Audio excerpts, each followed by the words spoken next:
In this episode of Grief in Common, we mention illness, suicide, and death throughout.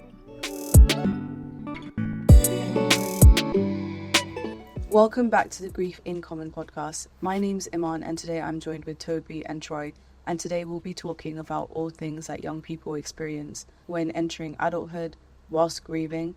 So I'll start off with introducing myself. You might have seen me on a previous episode of the Grief in Common podcast. So I lost my father approximately 2 years ago, and I was in my second year of university. Unfortunately, my dad was ill my whole life. His death was expected, but in a way it wasn't, because I was his carer and I knew he was going to pass away, but we didn't ever think that maybe we'd get to university and he'd still be around. So it actually was quite pleasant when he was obviously still alive when I went to university. But then his health did take a decline, and it did impact me quite a lot. It put me in quite an awkward position with a lot of my studies and with my friends around me.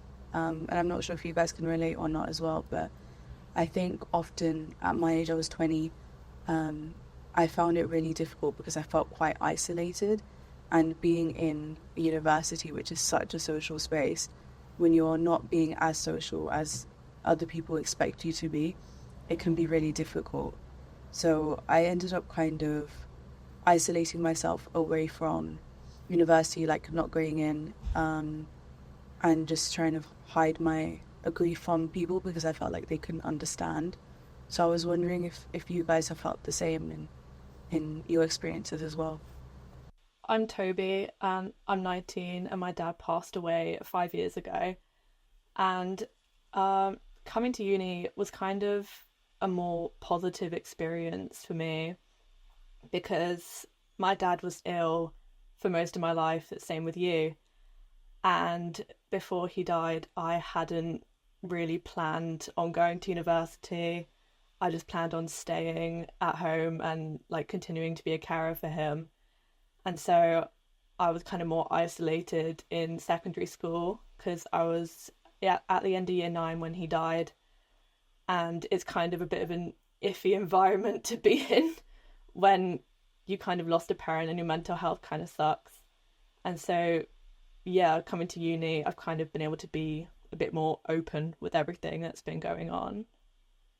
Hello, I'm Troy. I'm 21 years old, and I think I really felt very alone when the two people that meant so much to me died this year. I think life just kind of changed, and I kind of had to navigate life without them, having to cope with different things on my own, and having to do things that I love to do, but having to accept that we're not here to talk about these things, and also because I also see them all the time, because I felt like my mental health was kind of in the low point where I didn't know who to turn to and who to talk to about what I was going through. Yeah, honestly, it's a really difficult period of time, and especially when you lose more than one family member. I'm really sorry that you had to go through that. I also really relate to that because I feel like, I don't know whether to call it jealousy or something, but I often view life and I look at people around me and family and friends who do have their parents or do have their loved ones or their friends, and they have that relationship with them, but because I don't have that person in my life anymore, I don't have their guidance, I feel like I'm missing out on that part of life where they're supposed to teach me. So for me, like my dad, I would have loved for him to have seen me graduate or to see me do different things at university, and now I hold that and I have to live with that for the rest of my life. But at the beginning, I think maybe I used to think really negatively about things like that, and I think obviously it takes time with grief as you grow, as you learn, as time goes on. Whereas now I'm looking forward to graduation, hopefully at the end of this year, where even though my dad isn't here, that I can still keep his memory alive. But there's still days where I feel really awful that he's not around and that I need navigation in life. So like an example of that is like, like moving house or moving places. So I'm currently going through the process of moving, or like trying to move, and oh my goodness, it's so difficult. I don't know why they don't teach us at school how to do it. But it's like a part of your life where you need your loved one with you. And for me, I'm keep on thinking about my dad and how he would have made it so easy and stress-free for me. But I'm going through this stage of adulting in life where I'm having to figure it out all by myself. And then I get upset because I'm like, but X, Y, and Z, my friend my age or this person my age doesn't have to do it because they have their loved one around for their help and their guidance. It can be really annoying, even though I'm gaining a bit more life experience. But sometimes I just think grief has already taught us so much, you know? I'm not sure if any of you have resonated with that or not. For me, like, because I've gone through quite a lot of milestones without my dad now, and I'm also really lucky because I've got a really lovely stepdad as well. And so when I was moving out to uni and getting my results and everything, it was quite bittersweet because on one hand, I was sad that my dad hadn't like been able to see everything, but then on the other hand, I've got like this other kind of father figure in my life who's been here, and like as much as I wish that my dad was here to kind of see everything, I knew that if he hadn't passed away, which this sounds kind of morbid, but I would have just like kind of stayed at home. And so it was kind of a big like release of pressure off of my shoulders, and that like it was kind of like taking a big breath that I could go out and like move out to uni, and I can do it without constantly being worried and stuff like that. And so yeah, bit of a different experience. No, it sounds really lovely. I'm really glad that you've had this experience with like your stepdad and it's been wholesome and like, I guess, a moment of growth for you, that you're able to enjoy these moments that even though they may be bittersweet, you can feel the joy. Because often with grief, like, you don't get to control it, right? Some days are worse than others, some days are happier than others. For me, like, I remember Eid, which is a celebration that we have, and the first one was after my dad died. It was very quickly after, it was like only a few weeks, and I thought I was going to be a wreck that day, but actually I was pretty happy, and I was like, oh wow, I'm kind of impressed with myself.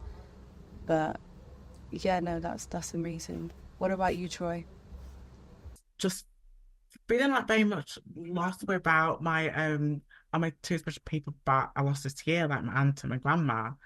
I'm feeling like you just have to in a way move on without them in a way, and all the achievements that I've achieved over this year and stuff, and feeling very much having them with me, even though they're not here to celebrate it with me, they're still around in a way in my heart. And they will be thinking to themselves like, actually, Troy, just don't give up. Keep going because we believe in you. And they would want me to carry on doing the things I love without feeling sad. Yes, there's gonna be times where I feel sad and stuff, but they wanted me to really get on with life and appreciate it, and also cherish the like and the moments that I have still, and actually live a fullest life. That's really, really beautiful, honestly. Just hearing you speak about that has made me really emotional. I'm just trying to stop myself from crying, but I really resonate with that as well. And I'm sure you do, Toby, as well, because I often have to think about my father and other loved ones who I've also lost as well. And because they meant so much to me, I obviously feel really down, but because I realize about how great they were and what they wanted for me, that's also become my source of strength. So I really resonate with what you said. My mom and my dad were and are so selfless. Like, they always would put us first, and they wanted us to put ourselves first as well.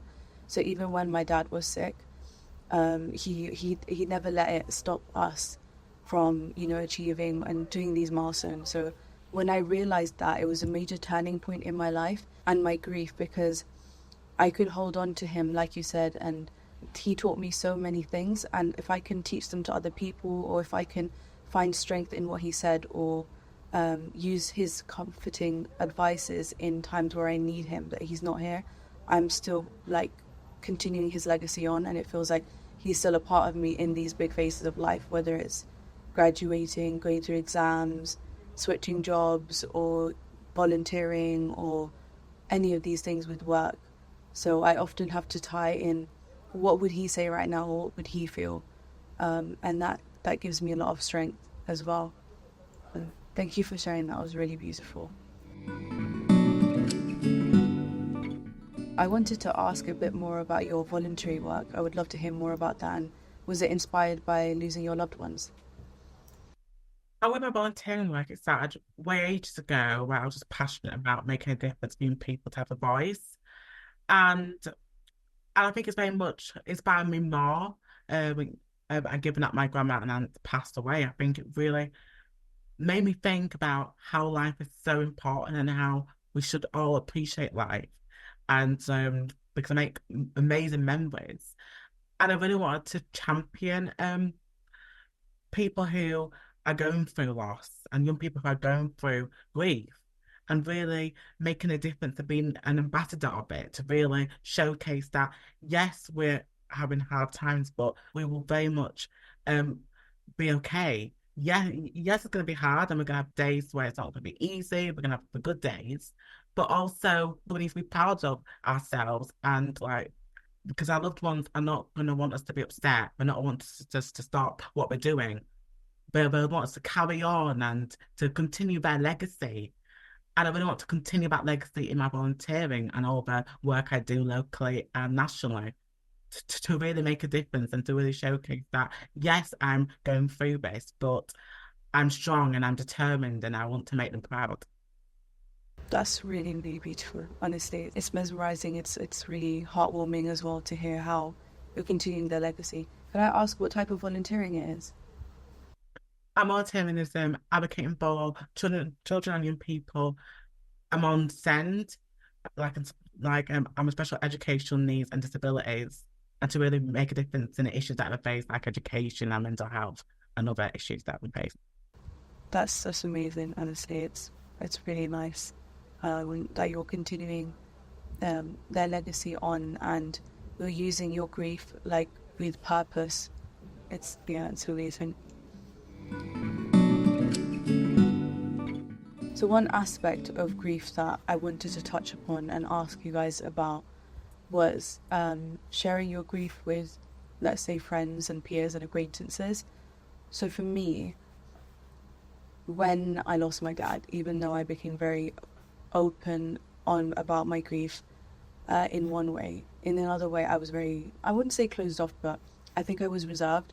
So instead of sharing my grief with my friends because I was afraid they weren't going to understand me, what I mean is I think some people don't understand or are able to approach the topic because it's quite sensitive. So often you're met with a lot of pity and sorrow, like, oh, I'm sorry, and apologies. And it's like, what are you apologizing for, you know?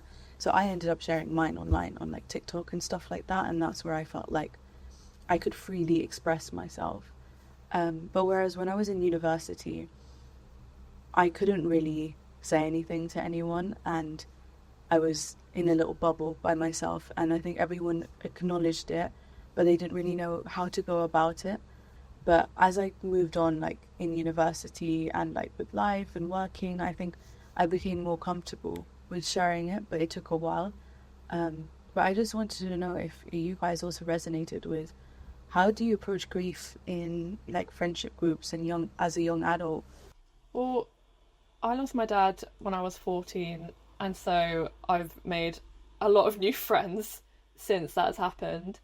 And when it first happened, I was kind of quite open about it with my friends because I think I took a week off of school and then I only went in for like a few classes in a week. And so they were all wondering what's going on.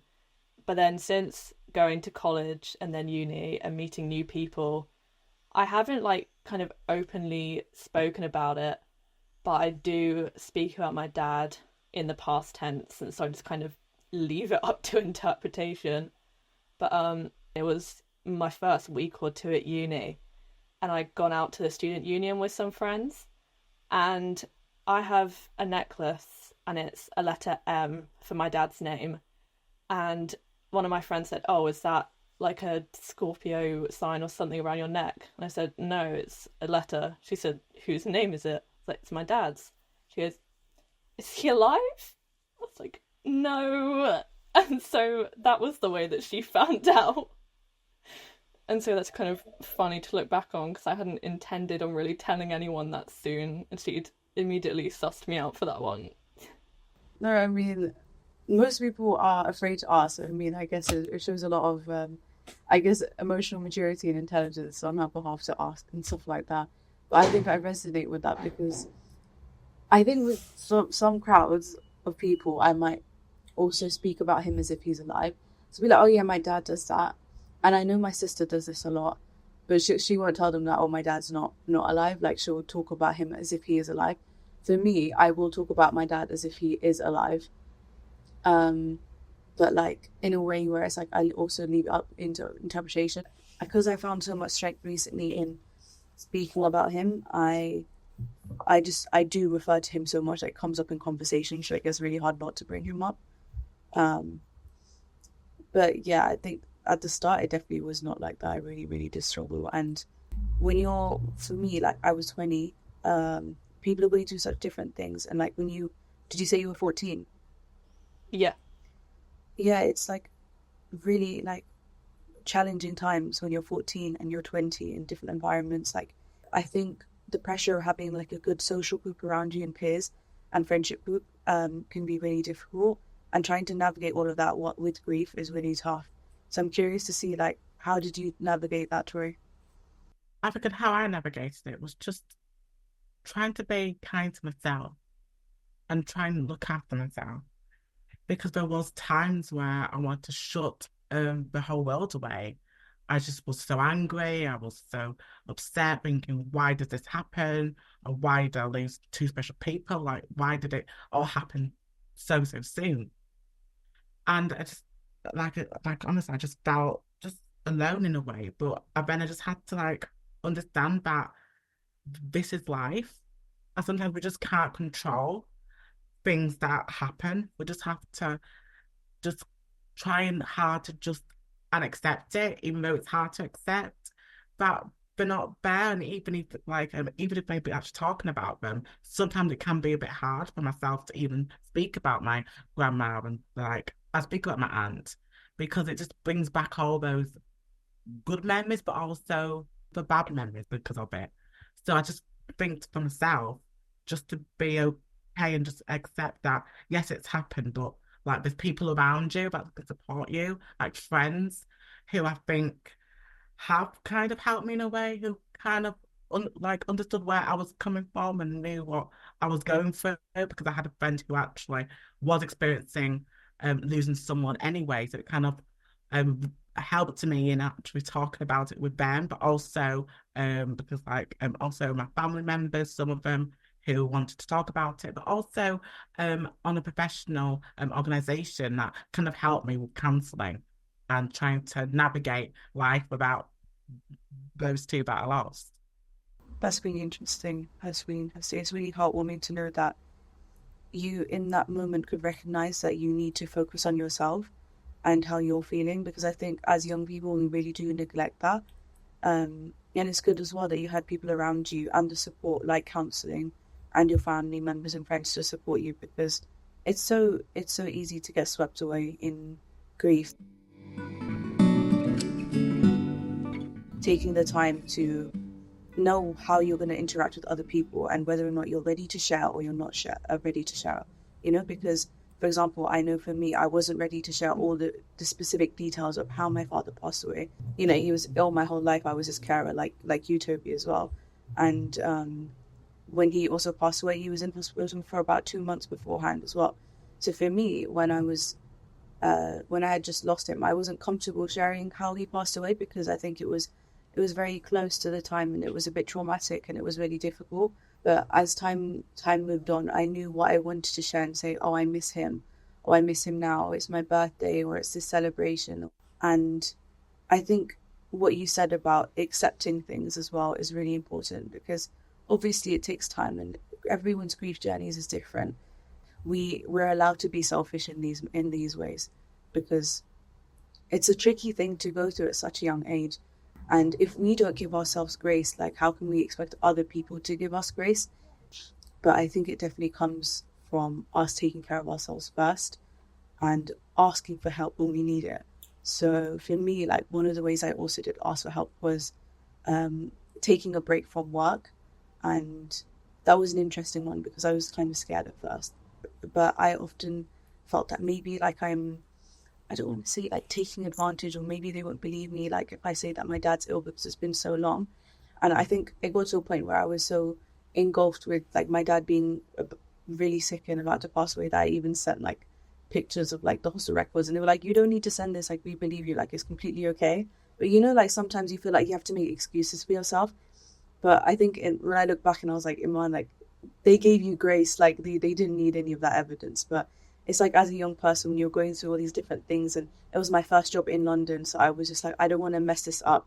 But then I realized like these things are really common and people do have different experiences in life, and work and university and different organizations, they have to accommodate for us. Like this is what they do. But I think as a young person, I was very scared. But then I got into a weird stage of my life where it was like 6 months after I got another job, like with that job alongside. And then I think I started working so I could get a distraction from my grief. And looking back, I don't think it was the healthiest, but I think keeping busy really did help me though. I also was scared about letting them down because I had got this new job and I wanted to be my best, but I did make it like really clear. And I had a conversation with the person who hired me and I was like, I just lost my dad and it's really difficult. And funny enough, I was really surprised because that person also had lost their father when they were at university. So it made me feel really reassured. And I was like, look, Iman, you can feel safe and comfortable enough telling other people so you can get the support that you need. And then they were able to refer me to like online counselling via the organisation as well, with the company. So that was really heartwarming for me, and it made me feel more at ease knowing that I can work, but if I need a break or at any point, like, or like they're aware of it and it's not a strange thing. Like I won't be like I don't know what word to use, but I won't be like othered or marginalized for, having these feelings. Well, I haven't really had many like proper full-time jobs. But when it came to being at uni, I hadn't really like struggled that much during my first term with my grief with my dad. And so I've been kind of like fine about everything. But then in at the end of October, I lost one of my friends as well. And she died in a similar way to my dad. And so that brought up like all of these memories and these feelings. And so I was messaging my mum the evening that it happened. And sorry. That's okay. I'm sorry. If we need to take a break, we can take a break. It's okay. I'm good. And she was just kind of telling me to come home because I just need to go and like have a hug, and I needed a break. And it was near I think it was near my reading week, and so I was just going home a few days early, and I was kind of worried about how much work I was going to miss, and so I was just emailing my teachers like, sorry, this has happened, I need to like go home and just take a break. And I was kind of, yeah, I was worried that I'd be so behind, but they were all really lovely and kind of helped me out with sending me work and everything. And so, like you said, we're kind of overcompensating with like kind of explaining everything to them. Then they were just so nice. And I was like, oh, okay, I didn't need to panic so much because people were actually quite nice about this, surprisingly so. Yeah. No, I definitely relate to that. I remember at the end of my last academic years, I got my results back and I was like, okay, it's fine. But I sent all of my professors an email, like everyone who taught my modules. I sent an email saying that like I really apologize for not attending as many classes as I could, and but I've been impacted by X, Y, and Z, and I hope to improve next year. And then I didn't think I was going to get any responses back. And then one of my module tutors from a module that I hated, I sent it to him as well. And I was not expecting the response I got from him, but he sent a really, really nice email and reached out in a really nice way. I think it just goes to show, like, if you don't ask, like, you don't get. And like people are supportive and the support is available when you need it. But obviously when you're in grief, like it can be a little bit difficult to reach out. But I think reaching out is definitely the first step, whether it is to like teachers or people who are like senior to us or just even friends or family. Are you okay, by the way? Oh yeah, I'm all good.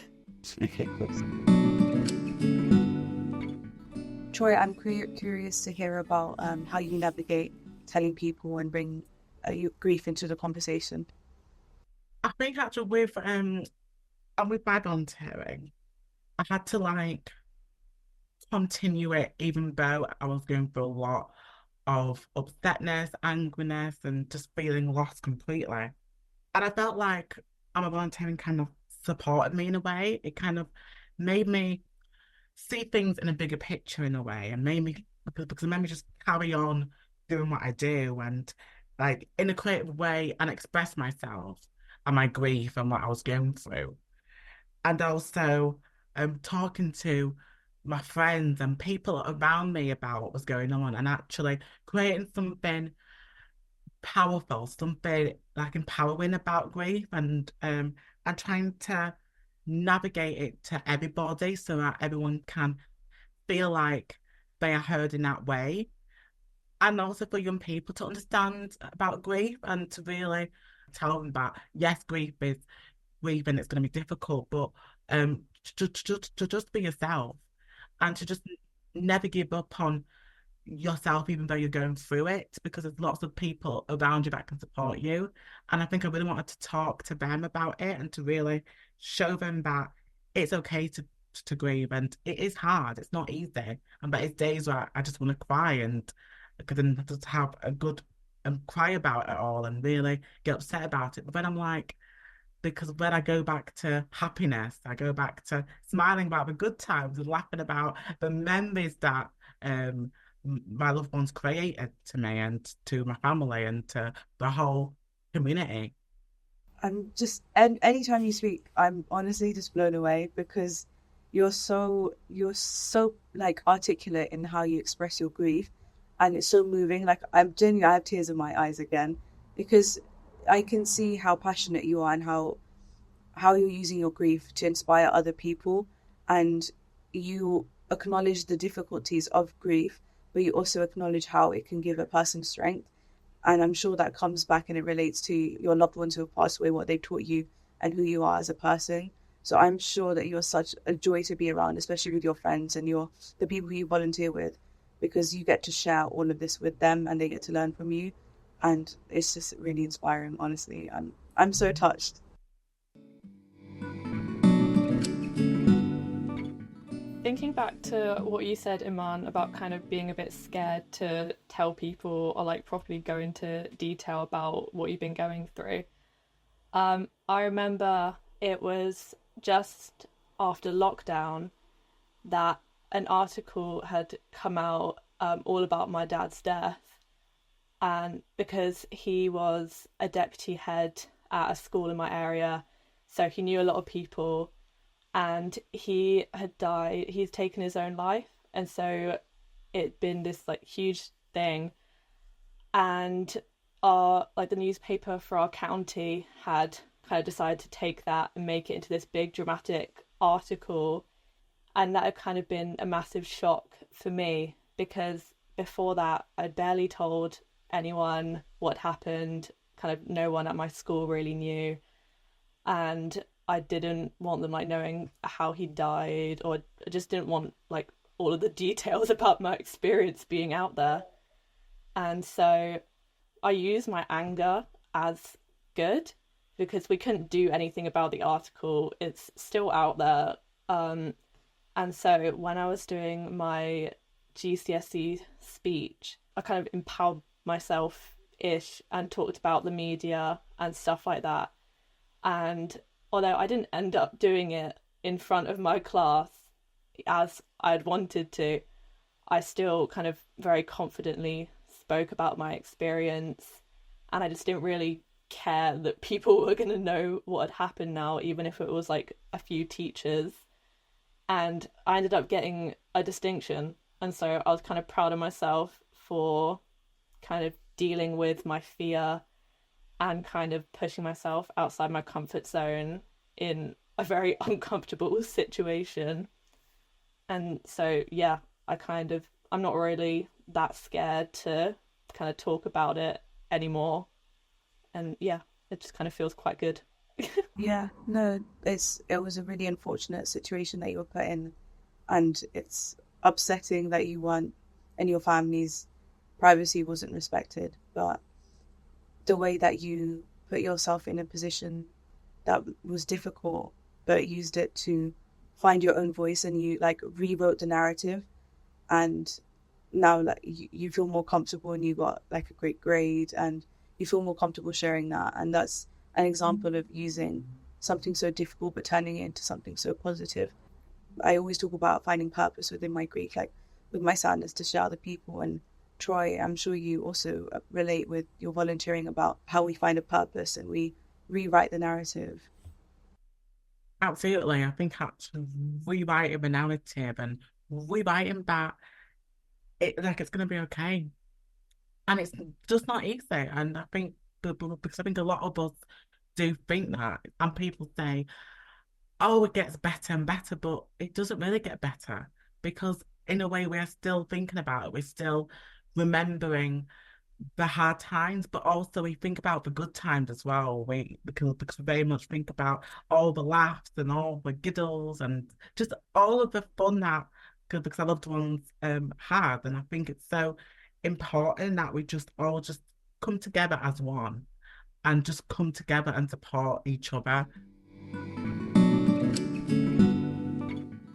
So I lost my dad, and I had to take some time out and then repeat the year. And it was really difficult for me because I already felt like I was behind in life because I'd lost my dad and the person who had guided me and was my best friend.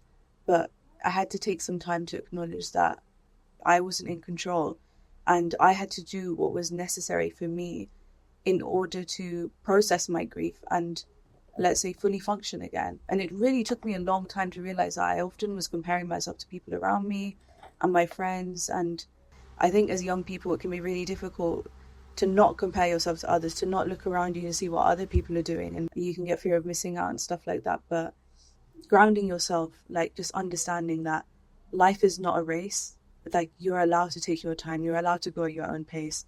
And I think a lot of young people need to give themselves grace, because I think actually also when I was younger, maybe I used to think about it a lot more. Like growing older, when you're adult, I'm going to do this and that. And you think you have to have your life sorted out like at a specific age. And now I'm 23 and I'm like, no, I don't need to. And I look back and I think with my younger self and I'm like, actually, like Iman, like you didn't need to have your life figured out by X, Y, and Z. And you look around and you think people actually, in the nicest way, don't care about these things. It doesn't matter how long you took to go to college. I took 3 years in college, or if it took me 4 years in university, and if I took a gap in between, or if I didn't work at a specific thing, or if I didn't get a corporate job, or if I'm living at home, or if I went back to my mom's house or something like that. Comparison is the thief of joy, right? And you see so many people and you assume like that. But when you root yourself and when you put yourself as a focus and think, who am I? Okay, I'm Iman. What's most important for me now? Taking care of myself the way that my loved one would have wanted me to take care of myself, right? When you use that lens, I feel like it can really open up different doors for you and different growth opportunities in your head and like with the people around you. And when you also put yourself first, it'll inspire other people to put themselves first, you know? It was really nice what you said. Grief really like throws you off, and you have to learn to like adapt and kind of grow in yourself with that grief. It's awful, but it's useful when you're kind of going into your adult life to have had like these kind of harsh experiences. It's useful. For example, when I get stressed about something that isn't that stressful, or maybe it is stressful, I have to really like ground myself and be like, hang on a second, Iman, take a step back. Your father passed away. You got through that. You can get through this. Or when I get stressed at university, oh, I've got a deadline. Hang on a second, Iman. Your dad passed away. You're still here. You're doing great. I don't know if you felt that as well, Troy. And absolutely, because like because my aunt, grandma, they passed away, and I'm like thinking to myself, am I doing this right? If maybe I'm doing a volunteering event, but I'm thinking about them, and I'm like, I'm still here, I'm still doing great. So I think sometimes you overthink to yourself about things that like, things that you do and things that you because you're thinking maybe they're not approving about it, or maybe they're thinking why are you doing this, but actually you're doing great because I think you need to self believe in yourself that you're okay, that actually you're doing okay. And yes, it's hard, but you are good. And just like, and follow your dreams, whatever you want to do, and just like, honestly, just be yourself. And I think something about the narrative that you said earlier about like because on about the story that we live is actually chapters in a way. So it's like a story of chapters. And even though that our loved ones are not there who passed, and they're still in the chapter though, they're still in the whole journey of you. And they're still gonna be in your heart, and they're still gonna be navigating in life with you, even though they can't talk to you and stuff. But you're still gonna be up in the heavens watching you and following your journey. And I think that's it. It's just like navigating through life in a story. Like, yes, we are going to die one day, but still live our life and still be happy and just live life to the fullest. I think that's what our family members and and our relatives would want us to do. Definitely. Honestly, so beautiful. It's so true. Like what you said, like believing in yourself, honestly, that you are strong enough to get through whatever you've been through. And it's difficult to believe in the start, but I think sometimes it starts with faking it till you make it. I don't think as young people we should wait to be 100% certain about things. I think we should be maybe at least 70, 80% there. That little bit of a gap can be filled with self-belief and also just faking it until you make it, a little bit of confidence and trusting the process, because you're not always going to be certain about things, right? But you have to at least try, I think. And I learned that from my dad, being like, you just have to go for it. And like you said about the chapters, I love thinking about things like this because one chapter closes or one door closes, another one opens, right? And we get to learn and we get to go through experiences, and looking back on it is the most thrilling thing ever. So I love reflecting and looking back at the past 2 years and thinking, if I hadn't gone through this, I wouldn't have done that, or I wouldn't have achieved this, or I wouldn't have gone that, or this wouldn't have taught me this. And it's empowering, and that's what we need. We have to think of ourselves as people who are great, because if we don't, then how are we going to continue forward, you know? And it can be really difficult with grief to have hope, like at the beginning, or even when you go along, and you always have bad days and good days as well. But for me, I feel like the turning point of my grief was, again, finding the hope, finding the purpose, and realizing that loved ones is with me, and what a privilege to know what they would have wanted, and continue using that to continue in my adulthood. So yeah, thank you for sharing that reflection. It was really, really beautiful. I'm sure that your grandma and auntie are so proud of you, and the same with your dad as well, Toby. Like, it's amazing how far you've all come and achieved, and reflecting on that and encouraging other people to reflect on their journeys. You guys have done such a great job, and I think you should be so proud of yourselves. Yeah, you should be proud of yourself too. It sounds like you're doing great. Absolutely, because I echo that. Oh, I'd just like to thank you guys for joining today and sharing your experiences. It's not an easy thing to do, especially as young people. But thank you, Toby and Troy, for sharing. Yeah, thank you to you both. It's really nice to be able to talk about the really hopeful aspects about grief. And thank you to you both too, because I really hope this inspires young people who are going through loss to really reach out and to know that they're not alone. Definitely. And your words have left us all feeling really empowered. And thank you for listening to the Grief in Common podcast. This podcast is brought to you by Talk Grief, powered by Winston's Wish, the UK's first children and young people's bereavement charity.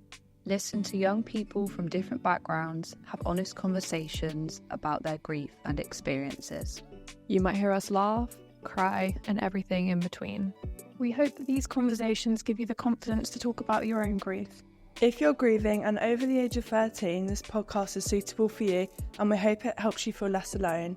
From teenagers to young adults, students to young professionals, we're all different, but we've all got grief in common. Thank you.